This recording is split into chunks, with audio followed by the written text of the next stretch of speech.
Ladies and gentlemen, coming to you live from Monterey, California, my name is Mike Mongo, and I'm happy to introduce Day 3 of the Starship Congress. On stage with us today is none other than David Livingston, Dr. David Livingston from the Space Show.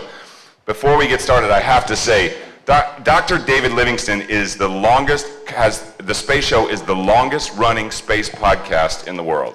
It's been going over 15 years. It has thousands of episodes. He's interviewed everyone from Elon Musk, I think, to Glenn Shaw. I mean, just goes everyone.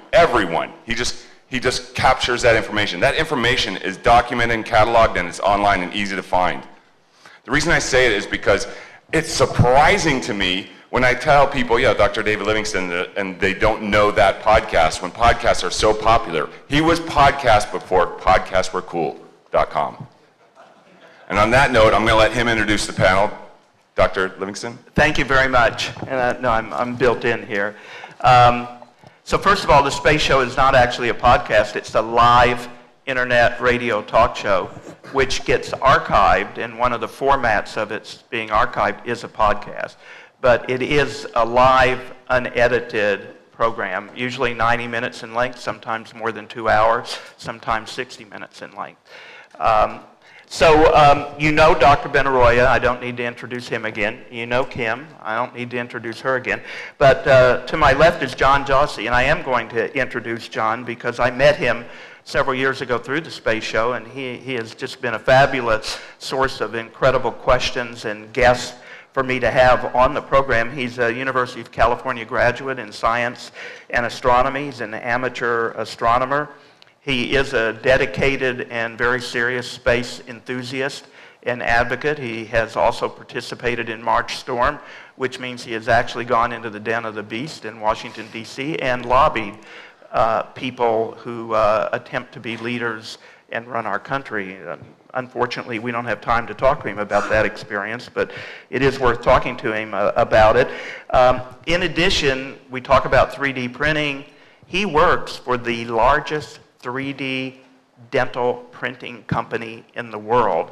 So talk about 3D printing and adaptive manufacturing and technologies like this. This is the guy. He does this every single day. The theme of our panel is really inspired by Kim and Moonwards. In fact, Kim put this panel together from those that we knew who were attending Starship, and we thank her for doing that, and it really is her panel. Our theme is To the Moon to Stay in 50 Years or Less. So I'm going to take a couple of minutes as moderator to offer a couple of comments that are really unrelated to the theme, sort of, and then we're going to hear from our panel, but we also want audience participation. So unlike a lot of the other presentations, you don't have to wait until the end of our discussion to join in with us. So if somebody is saying something and you have something relevant where you want to participate in that discussion or that idea of how to get to the moon to stay in less than 50 years, because they have different ideas, we want to hear from you. So raise your hand and I'll do my best to call on you on a very timely basis.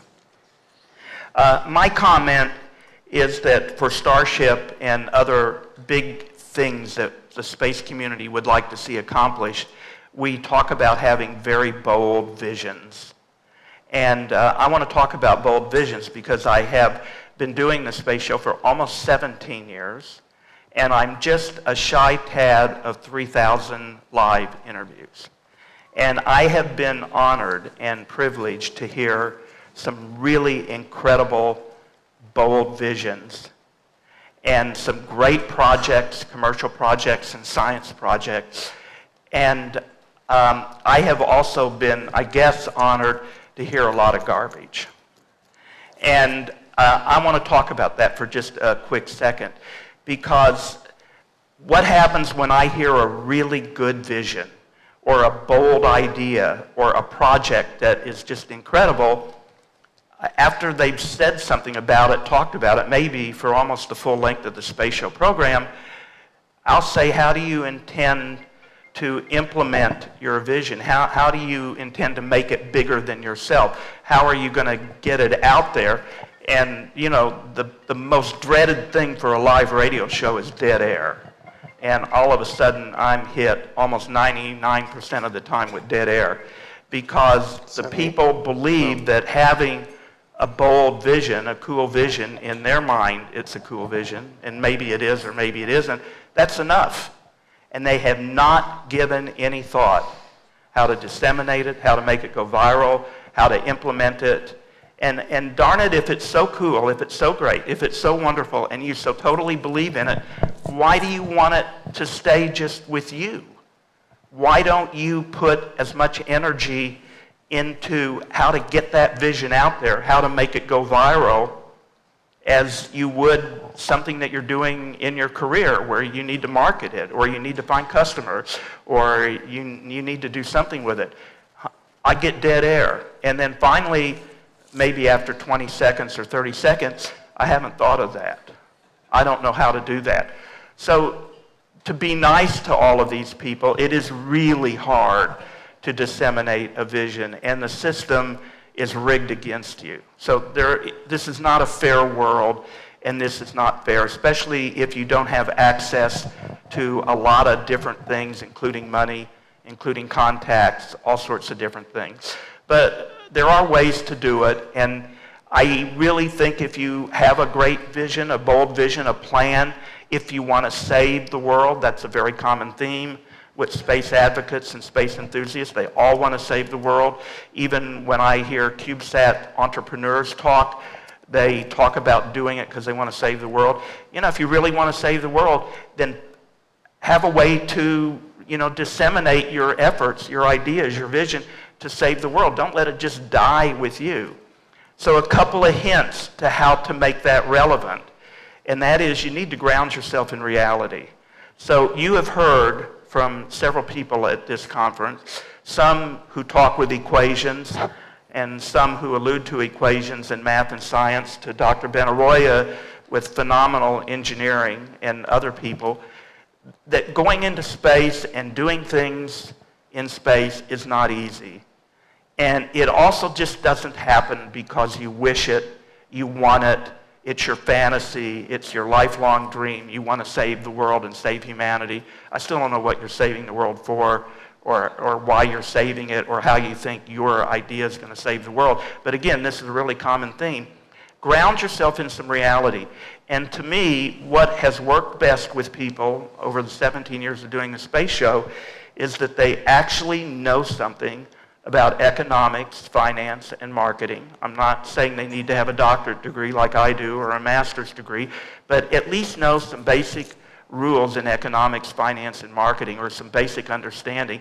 At least know what a profit is, for example. And know some engineering. I'm not an engineer. I'm not a scientist. Everything I've learned about engineering and physics, I've learned from the space show. So maybe that's good, maybe that's not good. I don't know. But know enough so that you can ground yourself in reality, because visions that are really cool and that have a chance to germinate and go viral are plausible. I mean, maybe they're not plausible in 2017, but maybe they're plausible in 2030. But they're not based on wish lists. They're not based on fantasy, on Kool-Aid, la-la land, or magical thinking. They've got some root of reality and plausibility with them. And if you have such a vision, you owe it to yourself and to everyone you want to hear and gravitate toward your vision to ground it in some reality. So learn a little bit about the basics of what's needed to go into space, develop space, live in space, prosper in space, so that it's just not totally pie in the sky stuff. And then come up with a plan to spread it, to help make it go viral. And if you've created such a really great vision and you have one, you can create that plan to disseminate the information. I've seen it, I've talked to the people, I know you can do it, but not enough do it. And that's why I'm taking a couple of minutes to express that to all of you, since Icarus is all about having a great vision. But it just doesn't work if your vision isn't attached to any reality and there's no plausibility to it. But man, you wanted to go interstellar since you were a little kid, and so this is my vision. You got to have more substance to it to make it work. So with that, I'm going to first go to Dr. Benaroya, and I'm going to ask you your ideas for how do you get to the moon in 50 years or less and stay. So you told us during your talk that maybe 10 or 15 years to get to the moon. Well, that's certainly quicker than 50 years. But how do you see us getting to the moon? How is that going to unfold? Okay, so I would say that if we're talking about something that's based in reality, we really are going to be looking at relatively simple structures that are going to be placed on the moon, ready to be used, given today's technology. We saw in my talk, and there are other talks, basically circular, cylindrical kinds of structures, pre-built. Think about the ISS modules. People have thought about using those, although not currently. Taking these to the moon, landing them, basically pre-equipped with what you need. The astronauts may come to the moon and then cover it with regolith, add some shielding, but within a quick period of time, you'd have a habitat for a small number of people. How's our transportation? How do you see our transportation getting their government vehicles, SpaceX, private? How are we going to do all this? Right, so currently we don't have that transportation system. So I guess I'm not really based in reality, am I? But I think in principle, we're working towards a space transportation system that can carry loads into orbit and then to the moon. Basically about 90% of the fuel you need to go to the moon, you need to get into orbit around the Earth. The rest is getting you into the trajectory for the moon and then landing, enough energy for landing as well. But we need a transportation system, and I think the transportation systems that are being considered now really aren't for a lunar habitat. Do you think it's going to be private or government? Do you have any thoughts on how our transportation is going to unfold? I would say probably a hybrid. You know, I don't think private companies can do it. In fact, the private companies that are working on it now, except I think Blue Origin, get a lot of funding from the federal government, right? So they're not really private in that sense. But I think I'm very happy to see private enterprise getting involved because I think in the long run, they're the ones who are going to do a lot of this. I don't think it can be NASA forever. NASA's an important component. I would like to see NASA do more on the research side and then license, spin-off technology so companies can adopt it, like Bigelow, for example, and do something with it. So I like the Bigelow concept. I like inflatable structures for the moon because you basically get a large volume almost immediately. I think it's hard to ask people to live in circular cylindrical structures where all they're seeing is that cylinder. So you can have a dozen of those cylinders, but you're really only living in one of them at a time. So you really need some large volumes, and there's a lot of technology that's actually being developed by private companies, inflatable technologies for making those inflatable structures rigid, and then making them large habitats. So I think that won't be the first one so far as I can see today, but maybe if we wait long enough, maybe that will be the first generation. Or if we wait even longer, maybe layered manufacturing will be our first structure on the moon. I don't know. The longer you wait, the better it'll look, but then none of us will be around, so I don't like that idea. One more quick question, because our theme is to the moon to stay. Right. So how do you see we avoid flags and footprints and we actually stay this time? Well, I say we just don't land where they are. Say it again, please. We go somewhere else. We don't go close to where the Apollo sites were.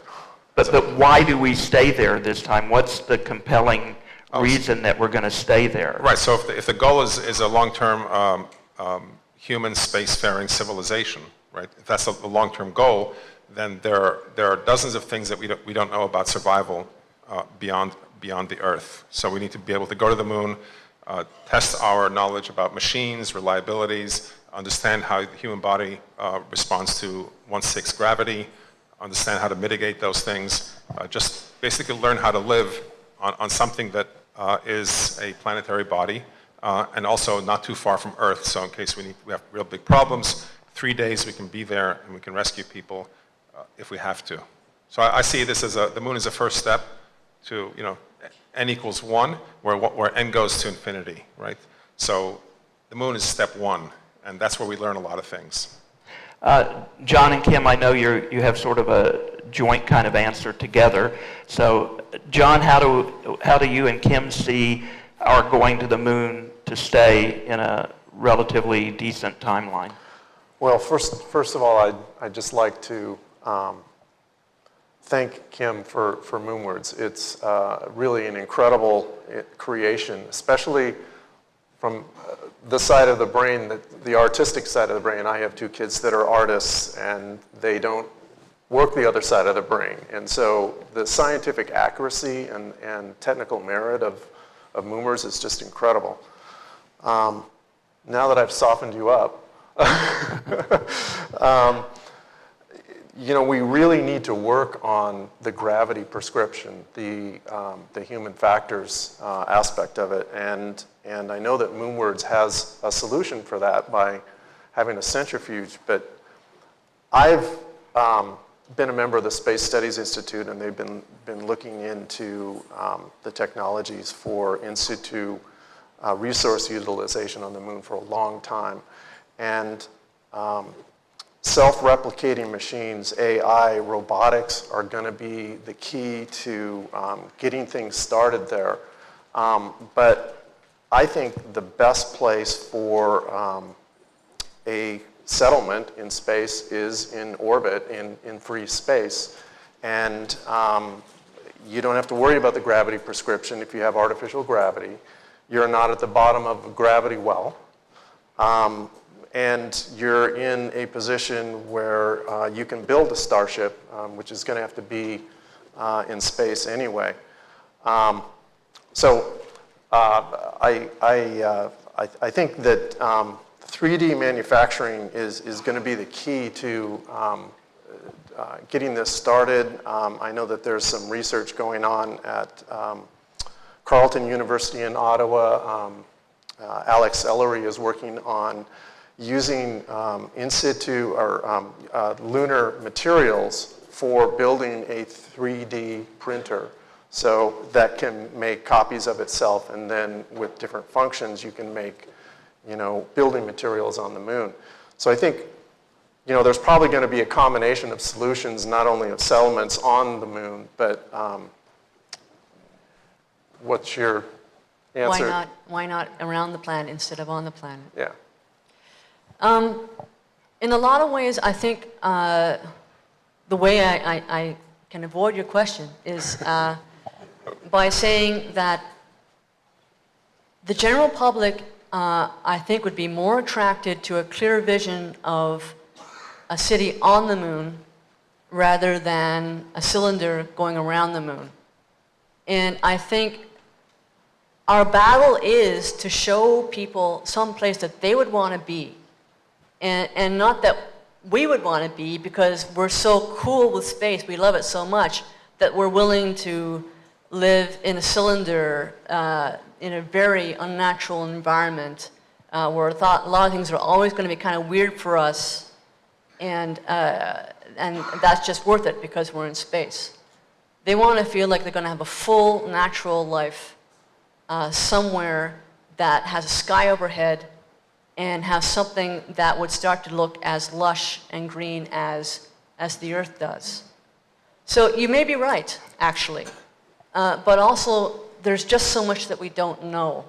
There are ways to deal with all of these issues of low gravity and radiation and the regolith messing with people and all that stuff.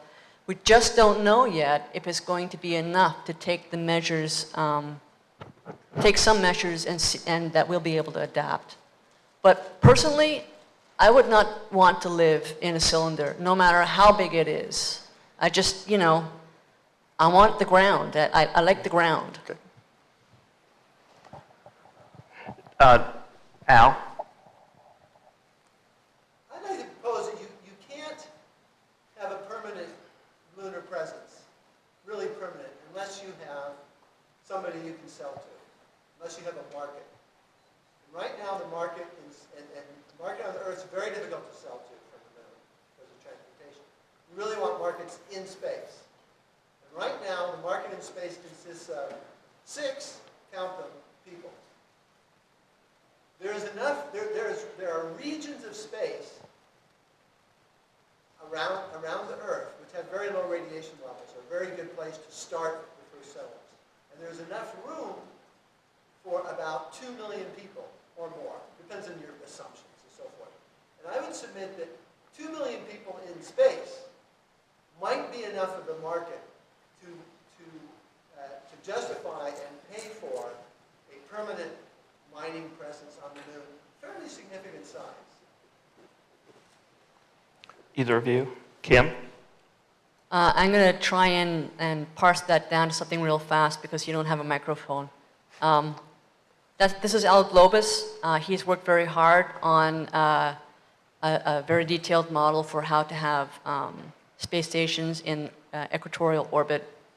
And he's arguing the merit of that. You could have up to 2 million people there, and that gives you a way to get to the moon, essentially, and all the rest. Yeah. Market for the lunar products. Market for the lunar products. Okay. Maybe. But it really depends on how a lot of things play out. The business model is the hardest part. I tend to think people are going to want to get things from the moon to build those facilities. I could be wrong, but I think it's going to end up shaking out that way. Can I add to that? Absolutely. So I certainly agree with you that there needs to be a market somehow.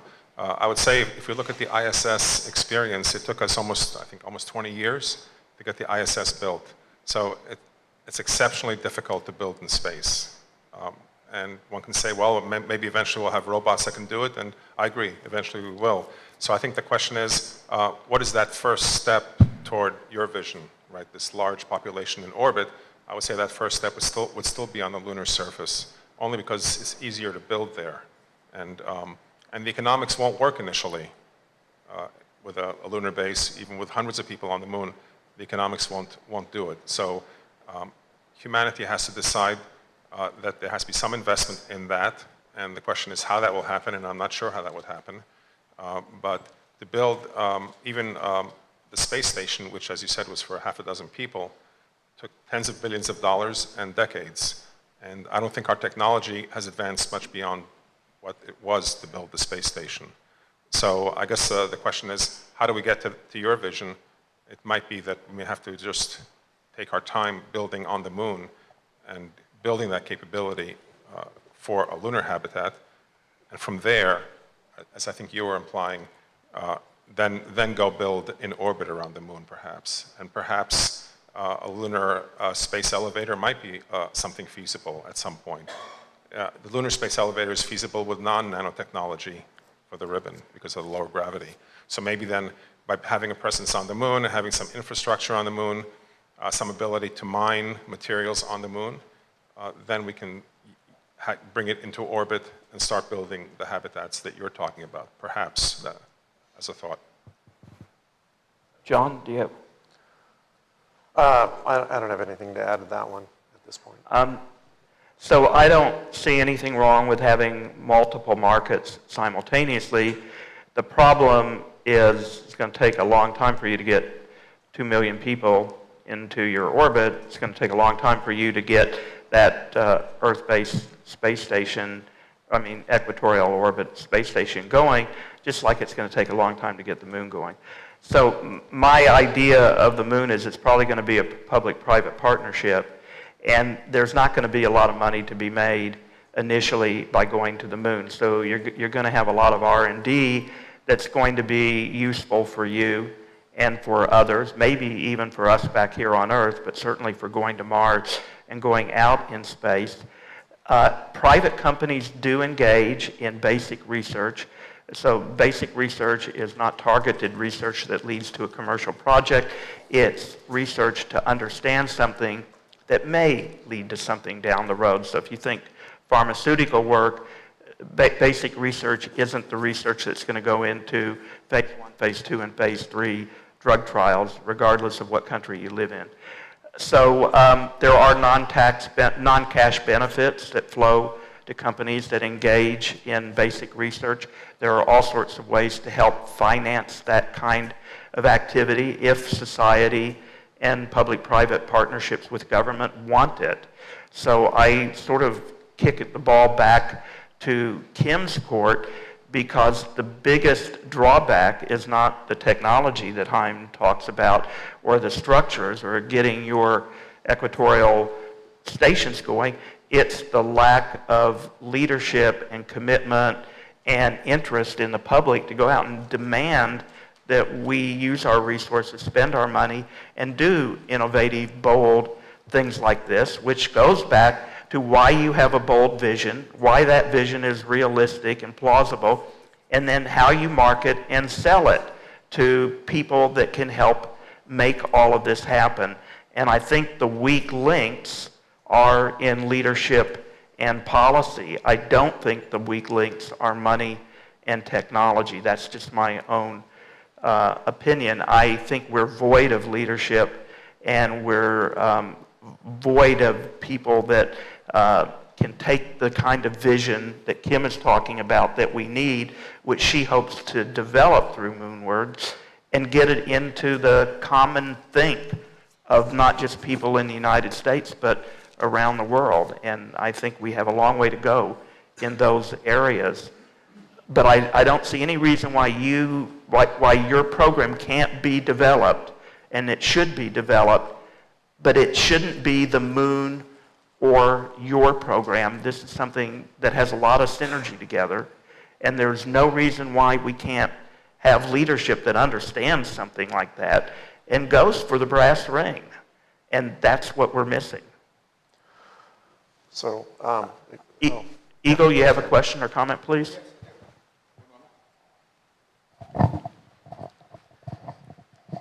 In my opinion, the key item to make all of this happen is getting the cost of space flight down. I mean, whether you're going to Earth orbit, or to the moon, or to Mars. Right now, with Falcon 9, it's $10,000 per pound to the International Space Station.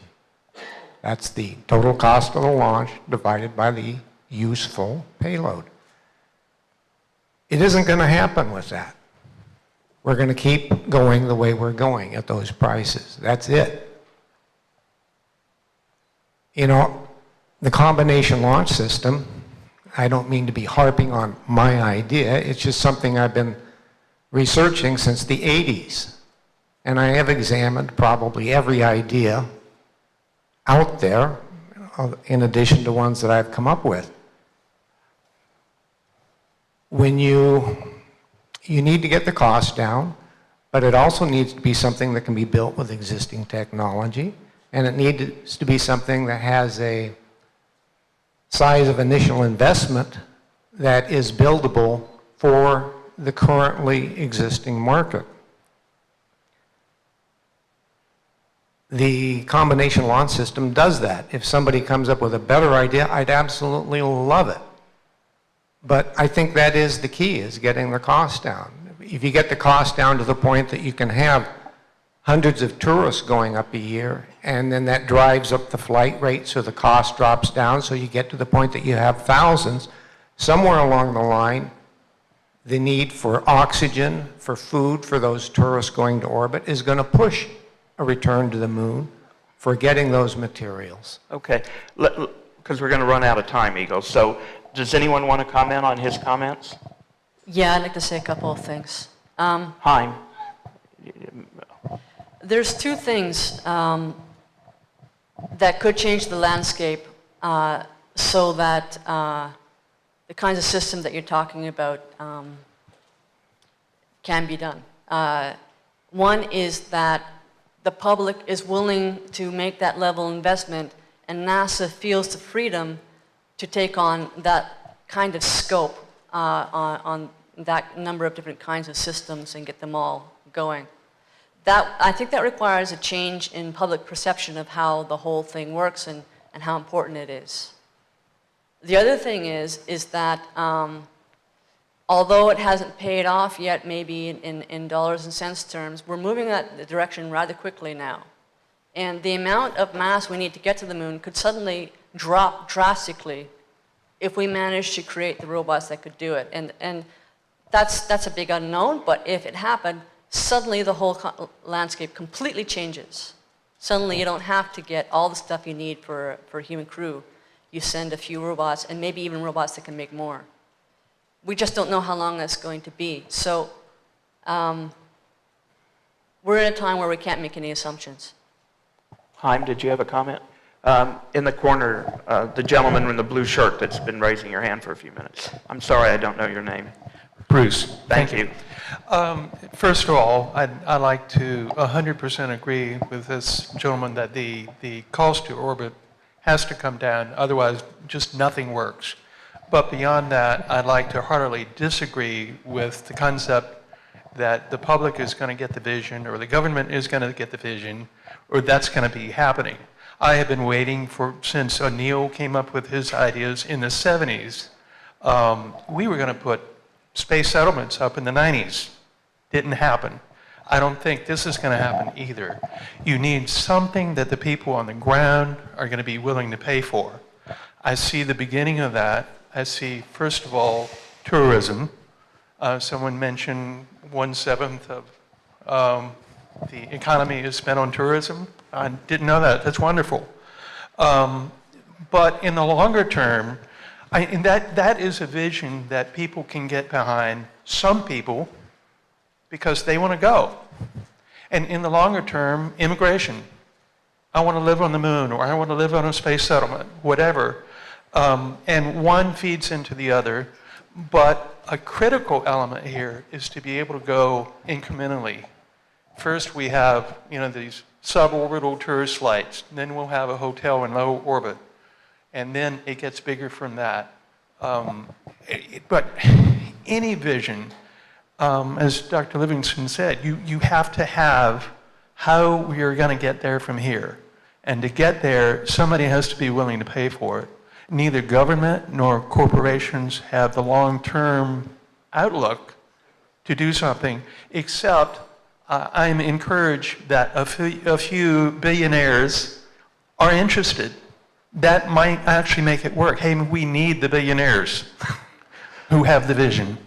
Yeah, ULA also has some plans for 1,000 people in space by 2045. Cislunar 1000. Yeah.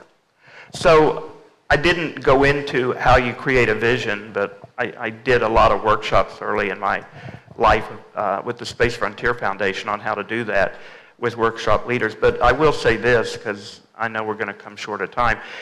A really good vision that has a chance of grabbing people has benefits in it. And the benefits are not adhering to the person who has the vision.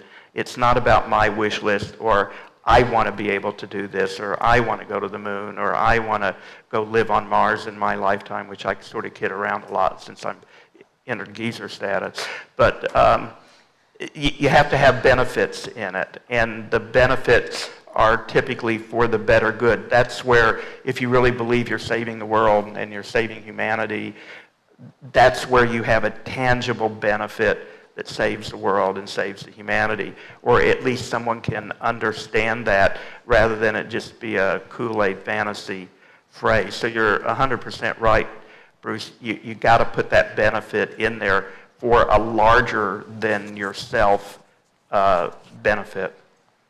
Time, yeah. Yeah, so I agree about the incrementalism. It has to be done incrementally, and the economics of it has to be important. And there have been some ideas about aggressive use of dual-use technologies.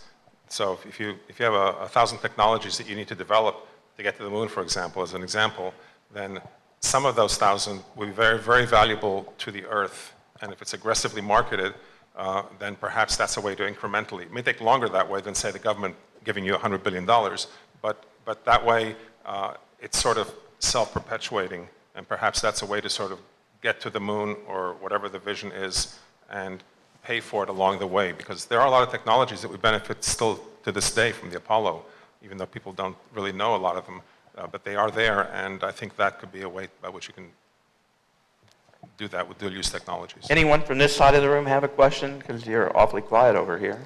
All right. Just got one. Who? Okay, yes, go ahead, please. Is there anything on the moon, or that can be placed on the moon that, well, Mike, for you. Mike, yeah. Is there anything on the moon that is an analogy to incentivize the journey and the infrastructure in the same manner that tobacco incentivized the British aristocracy and crown to settle Jamestown and the Virginias and start shipping product back. That was, I believe, if my history is correct, that was private as well as governmental financing. Yeah, I don't know of anything. Sorry? I don't know of anything. The closest thing would be You mentioned water. Helium 3 as a, For as a in situ use. Yeah. There are resources for you if you're on the moon already, but not as an export item. Okay. I don't think so. Gentleman on the right with the brown shirt or brown jacket. That's you. You're raising your hand. I don't know your name. I'm sorry.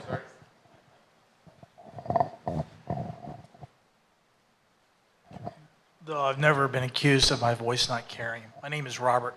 I'm a venture capitalist, so I take a very pragmatic view of this. And I've had an interest in space since watching Apollo 11 real time. In fact, that's why I got into technology, and I invest in a lot of startup companies. A lot of them you guys know. I've been interested in space. There's a limited number of venture guys that are very interested in space. Have done a lot of, one of them is an investor in Elon Musk's SpaceX. So as I hear about you guys talking about it, you got to have an economic value proposition.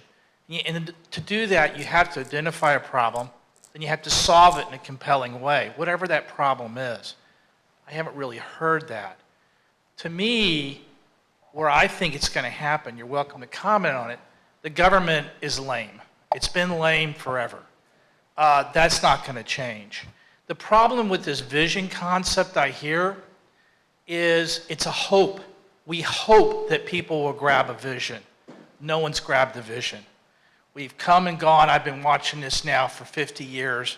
There's been no vision since the Apollo program that's come along and really replaced, including the space shuttle.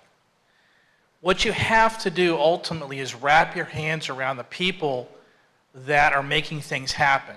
The Elon Musk, the Jeff Bezos of the world, and there's a lot of other space entrepreneurs. Now they're doing things that are much more pragmatic, sending up microsatellites for communication, whatever it might be. And trying to spearhead and have those people stand out and because entrepreneurism is contagious. The reason why the Valley is so successful, and then I'll stop in just a second. The reason the Valley is so successful is other would-be entrepreneurs grab the vision they can be the next Zuckerberg or the next, Google guy. And so you have to focus the energy on this could be you to get the talent to move that direction.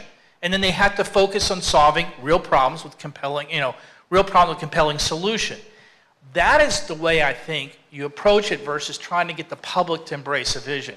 It hasn't happened in 50 years. It's not going to happen in the next 50. And I would love to see this, but... Okay. I would say that the tools have not existed before to express a vision in a way where the public would care. I think you need to be able to put them in the environment and have them experience it in the kind of way where they understand what it really means in the long term. And I don't think we've ever done that before. But Moonwards is meant to be a forum. A great way to cause the very thing you're talking about to happen is to create a place that starts to have a community, and that place has to be real clear and honest about what the difficulties are and what resources there are and what's on the playing field today. And nobody can do that. No official agency can do that. You need an independent forum that is curated and that makes sure that it goes out there and puts together a very clear, precise presentation of what's really going on and what could happen in the future. Let me offer a quick response to you. Is it Robert? So I just came from the New Space Conference in San Francisco in June. And it was very different this year. So it was panel after panel of really young entrepreneurs doing things in space. But none of them are going to the moon. So they're making money, they're getting venture money, they're getting angel financing. I've been talking about it nonstop since that June conference on the space show. I've been so impressed by the young men and women from America, San Francisco, the Valley, India, that have started companies, gotten financing, are doing really cool things, exactly what you said. None of them are going to the moon. So this conference is about going to the moon as a beginning step for being able to do something with interstellar flight and interstellar technology. And the problem is there really isn't anything commercial that's going to embrace people to go to the moon, get in and around this time. I agree with Chaim that HE3 is a non-starter. There are lunar resources, but they're for use in situ, and we're not there yet. So how do you begin putting infrastructure in space or on the moon in order to sort of seed what we hope turns into a development, and not to do flags and footsteps that Apollo did? So that is a little bit about what we're talking about what Kim is trying to accomplish with Moonwards. But the world that you're talking about, which I agree with, and which is the absolute basis of space show programming, is not there for today for the moon. And I don't know that it's going to be there until somehow the moon is seeded, like interstate highways, like aviation, air travel, airmail, things like that. And that is a role of government. We don't even have, as Chaim said, there's no transportation to the moon. But ULA wants to create a cislunar highway, and they do call for government money and support in that. And they're willing to spend some money, like basic research, like I talked about earlier. So maybe it will develop because people want something different than flags and footsteps. To me, it's a big risk because I don't know if there's enough bite out there to do that. But I do know if there's absolutely no public support for it, regardless of what our Congress is at any given time, if they don't hear from constituents when they go home wanting something like what we're talking about or space, and all they hear about are the things we hear on the news and read in the press, space is going to be ignored except for the status quo and the budget that it typically gets, and nothing will ever get done. Because I do believe it'll be early on a public-private partnership, and it won't be a profit center. Maybe I'm wrong. Next question. I could say something actually about that. What's the motivation, maybe answering you? When in times of peace we explore, if we find an island in the middle of the Pacific, we'll go and see what's there. We'll build some hotels and see what happens. In times of war, we'll want to position ourselves. We'll want communication systems, radars. But in desperate times of survival, when that asteroid comes, everyone will say, we were able to go to the moon and Mars, and we didn't do it because we thought that we didn't have enough money. So, a civilization which has achieved the capability of exploring other planets, there is a philosophical and a pragmatic impetus to say, you also have the responsibility to do so.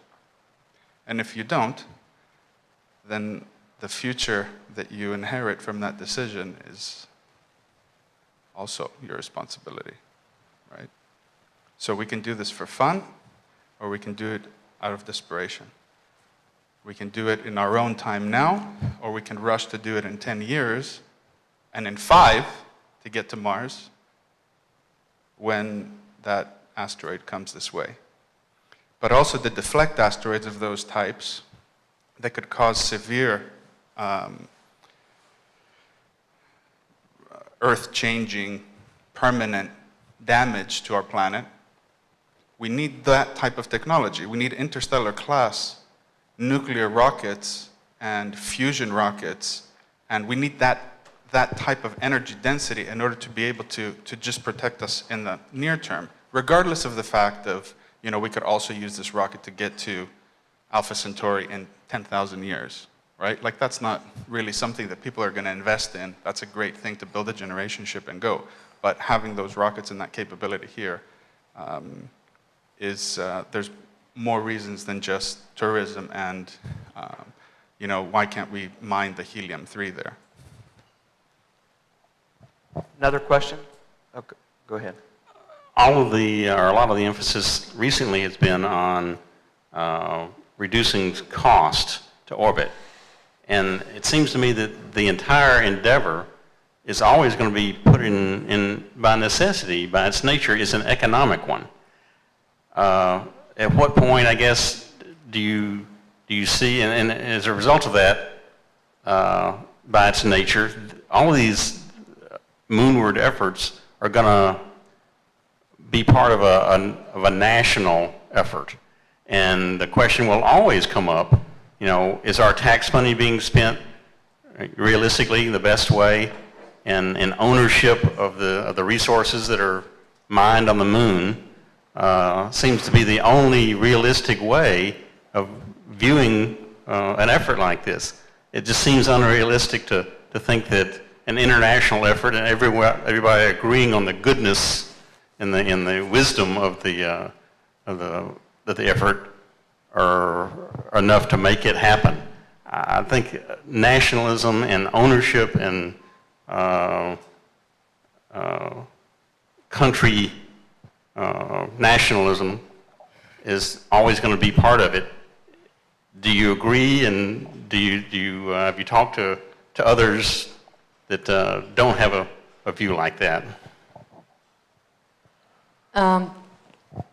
To summarize, I'm going to say this isn't about realism, this is about inspiration.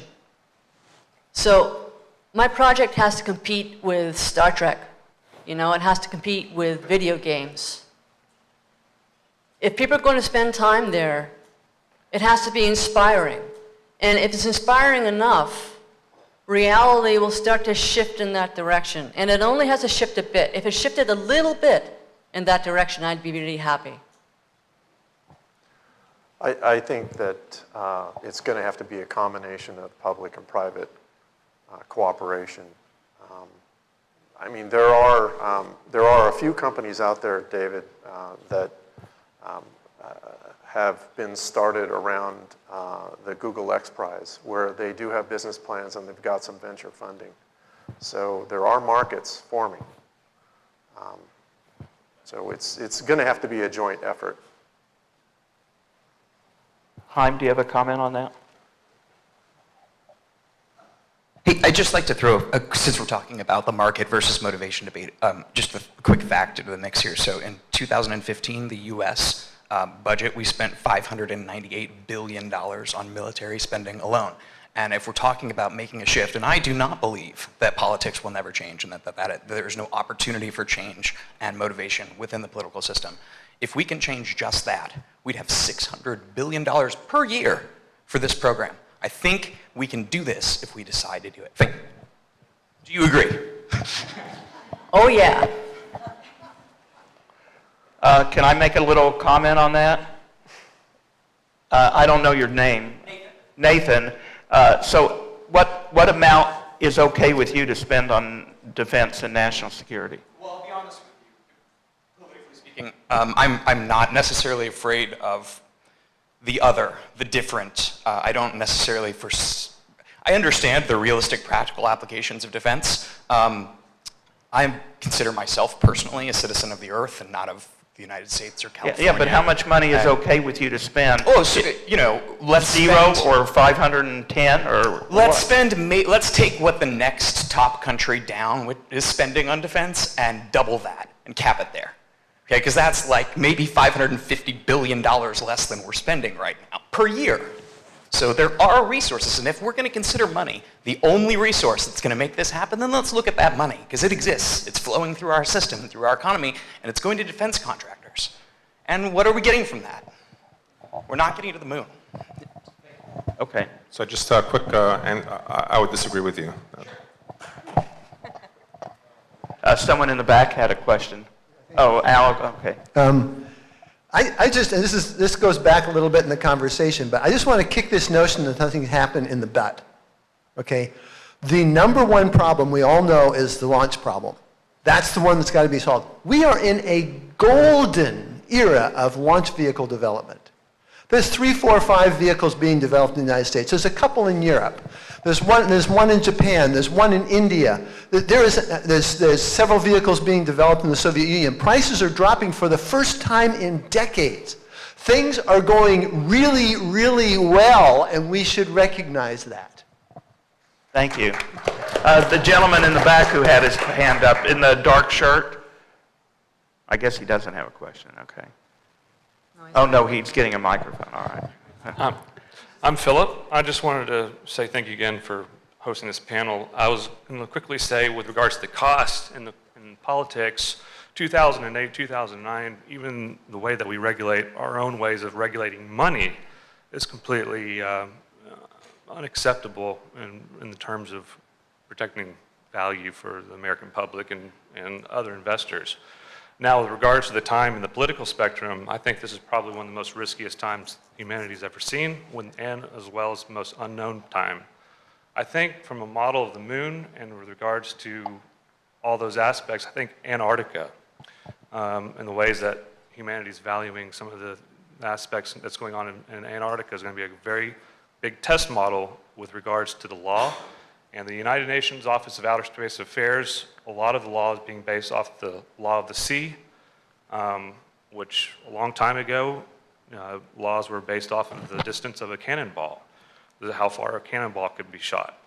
And so I do think there's a balance between the spending of defense and also with regard to the spending of new projects. And I really do believe one day we should definitely go back to the moon.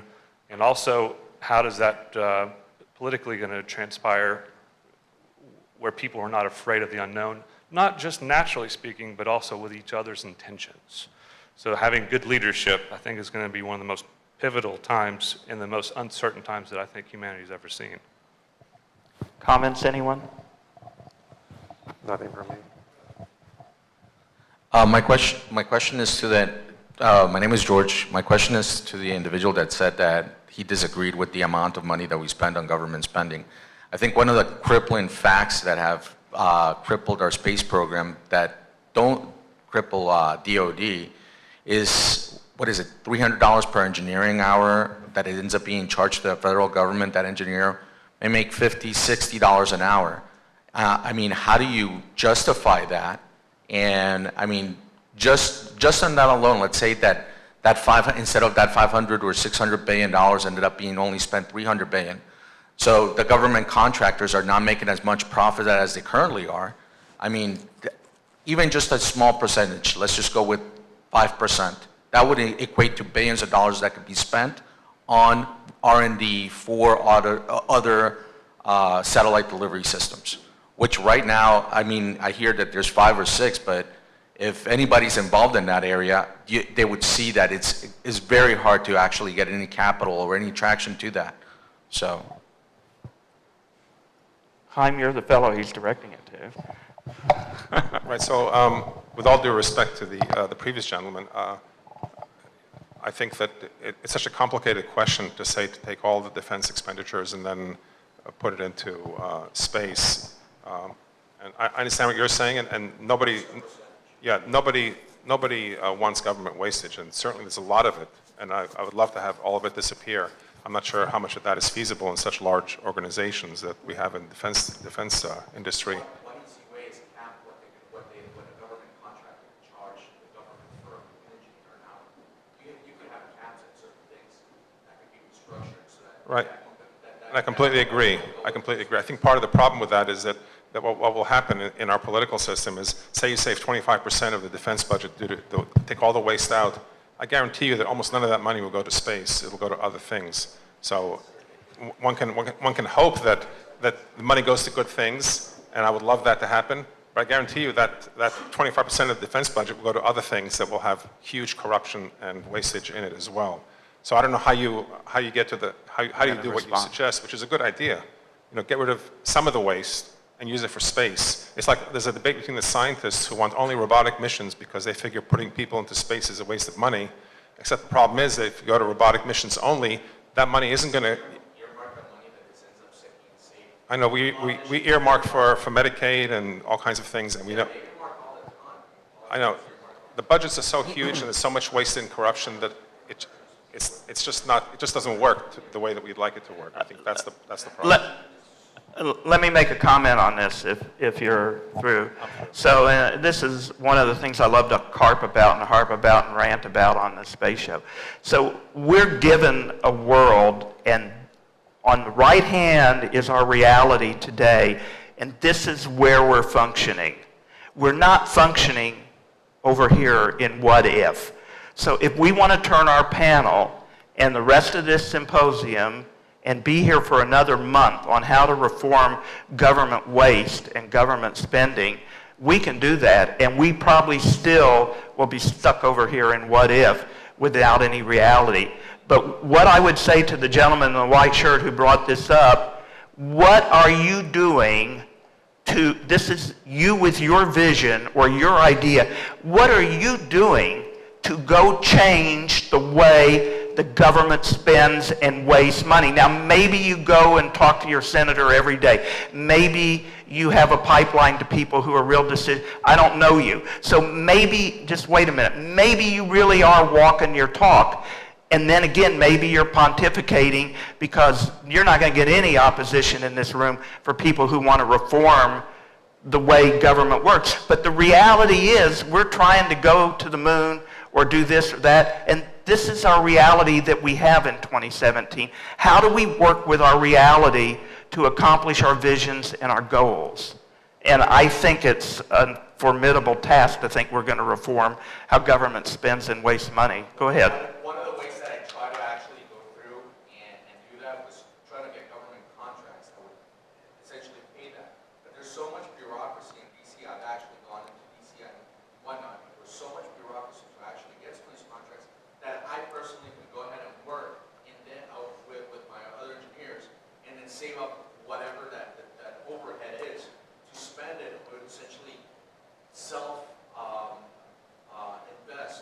for our space projects. But I wasn't able to do that, again, because of the bureaucracy, not because of lack of talent, not because of lack of technical knowledge. I agree, but how, that's what I've done. That's what I have done. and yet, and so, And I hit a roadblock because, again, of the bureaucracy. and you and others, and myself included, and this is why I rant about this all the time, have to do a lot more, because how do you move this billion-ton Goliath that is doing what you're talking about to make changes? All of us would benefit, no matter what our special interests are, if we reformed all of this, but how we're going to reform it beyond my comprehension. Okay, all right, we can continue this conversation after the panel. We have a time thing. It's gotten obviously very good, and these are topics and subjects that we covered. You've got a couple other people here who do want to.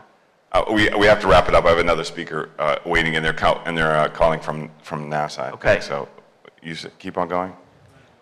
Keep on going. Okay, so do any of you have, Bruce, you have a question again?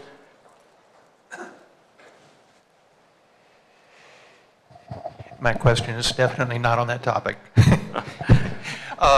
Getting back to what I think we sort of agree on, and that is that you've got to have something to pay for it, something to make it happen. I'd be interested in the panelists' views on perhaps essentially acquiring a near-Earth asteroid for either water, volatiles, platinum, whatever. But it seems like that might be something that's doable and would be a game changer once it's in orbit, because you would have all that material in space with no further cost.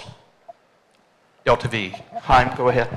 Okay, so I guess in general on the asteroid thing, I think it was a big waste of time the last 8 years, a diversion from the moon to an asteroid capture, and just politically and also from the purpose of the space program. I think the asteroid, in my book, is sort of like a second or third kind of task. So the moon is always first, in my view. Because the asteroid, well, what do we do? They talk about bringing an asteroid around the moon, and then what? Are we going to mine it in orbit, or are we going to crash it into the moon and mine it there? And then what are we going to do with all the stuff that's on the asteroid? I mean, what are we going to do with it? So say we bring $1 trillion worth of what? titanium or whatever it's made of and bring it to Earth, so you collapse the market for that metal. So I don't know how that works either economically or even as a purpose for a space program. There are a lot of issues. I've studied the asteroid problem, and you don't bring it around the Earth, obviously, because one little mistake, and so they have problems there. So they talk about bringing it up into orbit around the moon, and then what? Where's the infrastructure for mining the asteroid? We don't know how to mine an asteroid. It's almost a zero gravity body. So basically, if you go with miners, you have to attach yourself to that asteroid in order to mine it, and then you need a whole infrastructure for mining and then taking the material and bringing it to Earth. I assume that's the point, to have the material. So the asteroid makes sense once you have some place to use it. So whether it's Moon or Mars or whatever, it just doesn't make sense to bring an asteroid to lunar orbit, to mine, and then bring that material to Earth. Go ahead, Bruce. One possibility would be getting back to settlements like at L4, L5, something like that. But then, of course, then that's when its presence gives you the motivation to develop the workforce in place to do that. But then you have to have the vision and the motivation to do it in the first place. Right. So I don't object the asteroid problem, the asteroid purpose that you're presenting. I think as a first thing, it's a mistake. It may be like a third, fourth thing when you really can do something with it. If you have an orbital habitat, then it makes sense. Then you have all the technology already to bring things into orbit, to mine. You have all the resources there to mine the asteroid because you have a space station there. But unless you have all that stuff there, it's just it's not the right sequence in my view. John, do you want to say something different? Yeah, I'd say, actually, I agree with you. I think asteroid resources can be utilized. I encourage you to look at Bruce Damer's concept for capture of an asteroid and in situ resource utilization in place for the asteroid. He has a TED Talk on it. It's called Shepherd. So if you Google that, it's a really great concept, and it's open source. So if you want to form a company and go out and grab an asteroid, I encourage you to do it. He's talked at length about it on the Space Show. You can put Damer, D-A-M-E-R, in the search box, and you'll come up with his Space Show programs where he has described his Shepherd program. I'm more on Heim's side. I was never supportive of ARM, and I think it's a diversion, and we could do better with limited government funding than doing something like that. I think it was a fallback political decision to go do the ARM mission in the first place. It never really caught on, and I guess it's been canceled, but I don't know that for a fact. Kim, do you have any thoughts on an asteroid redirect mission? I agree with you and Heim. I think that it's a later step, but you're the guys who know more about stuff like that, so I'll just stop there.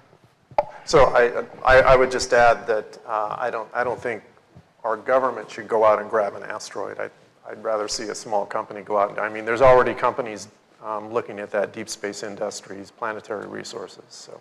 I'd like to bring you back to the moon for a minute. We're still working to get our next speaker on. It's a Skype speaker, and my challenge in this is that who owns the moon really? And because it's not just about today, it's also about tomorrow. And are we divvying up the moon for real estate? Is that what's going on here? Are we parceling it? How do we validate that to future generations? I would say issues like that is the reason why this has to be much more present in the public's mind in the near future. Because the thing is that we could really be caught unawares. This could happen a lot sooner than even people in this room expect, because a lot of people in this room have been frustrated for a really long time about how slow it is. Well, it could speed up because of all the things that are in the air right now. And if you don't have the public talking about it, there isn't going to be any movement on the treaties that need to be drawn up.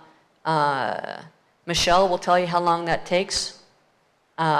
you need to have a basis for pursuing that policy, and so we need dialogue. I'm native Floridian, so in Florida, the beaches have been, before I was born, and I'm an 8th generation Floridian, so I've been there for a long time. My family's been there for a long time. And nonetheless, the beaches all along the state, all around the state, have been divvied up to people who got there before I got there. And so there's beaches that arguably everybody's allowed on all the beaches in Florida. The reality is that that's not the case.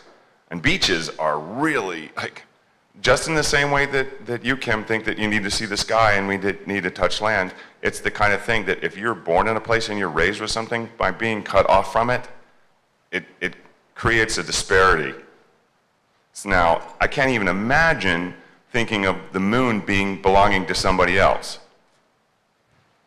So it is sort of the, go, David? Well, so first of all, it doesn't belong because there's no celestial property ownership allowed. And as far as I know, there is nobody resisting that language in the Outer Space Treaty. The Moon Treaty is another story, but we're going by the Outer Space Treaty. And to do space mining, which if you were doing that on the moon, there still is not fee title ownership of your thing, but as long as you work the land, you can have the benefits of it. So what happens with the benefits? So you're usually doing something that has a benefit back to people on Earth, and even if it's benefiting a company, at least in theory, if we have somewhat of an honest system, and maybe that's questionable with a lot of us, maybe myself too, they're paying taxes on revenue and stuff, and that goes into the public pot. So I look at this like a pharmaceutical company. So there are millions of people around the world who get drugs for their health problems from a handful of pharmaceutical companies. Some of them are really big out of Switzerland, huge out of the United States and other countries. And the drugs go all over the world, and they get the benefit from that. But where do the profits and the millions of dollars go? They go to the companies that are developing this stuff. But the benefit of their research and development and their making of pharmaceuticals is disseminated all over the world for people in Africa, for every place, people without money, people with money. We're all taking the same drugs for the most part. So even if you got companies on the moon doing some mining and they control XYZ location because they're working that plot of land, so to speak, like an oil lease on federal leases that pays royalties, other people are benefiting from it because they're coming up with a product and doing something to sell to someone else. And if they're not buying that product directly, they're benefiting from tax flows and other cash flows that come out of this process. So that's how an economy works. Now, I don't think you can compare that to your beach exclusion problem in Florida, and I would imagine if they were making laws about Florida beaches today, there wouldn't be private ownership of a lot of what would normally be public, beaches. But those laws probably go back, decades, if not a couple of centuries, and they're probably embedded in the Floridian culture and hard to overturn. But I don't think that's what would happen today. But in an economic flow of resources, a handful of people create something that can be used all over the world and benefit people, and they make money and profit from having done that. But not everybody around the world can go create that pharmaceutical in the example I'm using. Well, the example you're using, if you're using pharmaceuticals, they have to bring attention to the EpiPen, which was a certain price, and then there are abuses and excesses with everything on the earth, and there are greedy pigs that run companies, and there are really greedy, corrupt politicians that we may like because they have an ideology similar to ours. So that's part of the human nature. I once was at a Space Frontier Foundation, and who's a sci-fi author that wrote Fahrenheit 451? Bradbury. Yeah, so I met Ray Bradbury, and he was talking, at the Space Frontier Foundation at a luncheon, and then I met him afterwards. And somebody asked him about how horrible humans were, and they're greedy and pigs, and do we really want to take all these people into space? And he said, you know, when we go into space, we're going to take Shakespeare with us, and we're going to take Dante with us, and Da Vinci, and Michelangelo, but we're also going to take the criminals, and we're also going to take all the bad people, and all the horrible parts of humanity with us too, because that's who collectively we are, and collectively we're going to space. It's not just SpaceX and whoever they put on a Dragon capsule. It's just not the 7 people on an ISS crew that are superhuman because they've been selected by this unbelievable NASA criteria, you know, where they're more than the right stuff. It's all of us, good and bad. Shakespeare, Dante, Michelangelo, the guy who wrote, you know, Capricorn 1 or whatever slut book out there, or porno star. They're all going with us, okay? That's just who we are. So you can cite all the bad examples you want, but the world is full of beautiful, great people and love and art and scientists that are curing my son with cystic fibrosis at Vertex Pharmaceutical. I mean, it's an incredible world, and all of it's going to go to space someday. And hopefully all of it goes to interstellar space. I won't be around to see it. No one in this room will be around to see it. But that's the legacy that we're trying to live. But we're not going to be able to exclude the crap that is part of humanity too. It's going with us. Can I just add one more thing? Of course. So just That's my rant. Sorry for that. I don't know.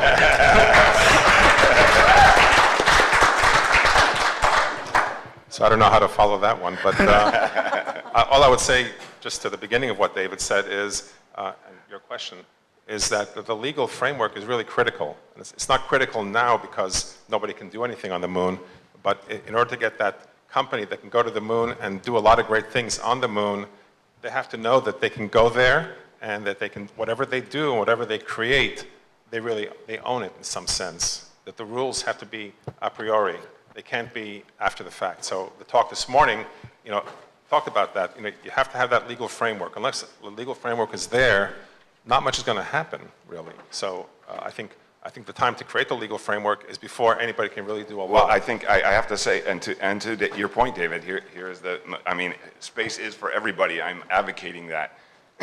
And the thing is that unless it is for everybody, it won't be for anybody. Because unless we do bring everything, including the criminals, including the bad, we're not going to, and including the poor, and including the impoverished, and including the people that need a hand, then this group, this entire group that I've just outlined, are going to ensure that we do not proceed. But not all of those will physically go to space, but we want to make sure that they benefit from what we do in space. Amen. And that those benefits flow to that.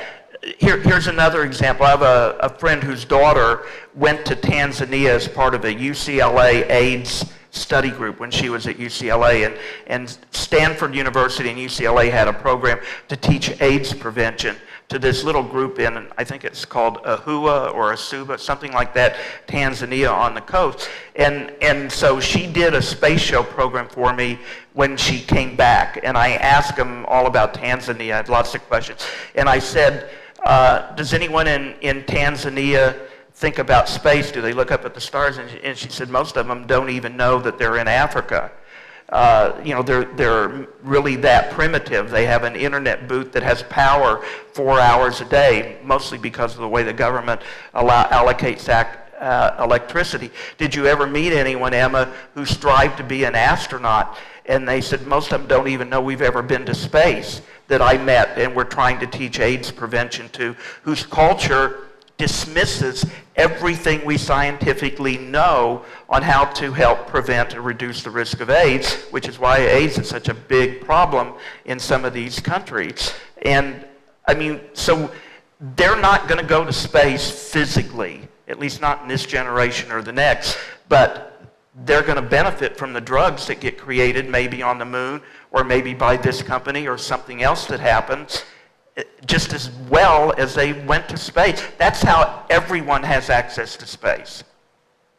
I agree with that, and nonetheless, unless, as Chaim says, that we make the provisions in place before we could do this thing. You got to have a regular. So I'm not one of those new space guys who says get NASA out of it, get the government out, no regulation. You have to have regulatory order. And I know you are, because we talked before. Yeah, you have to have it, and it has to be in balance.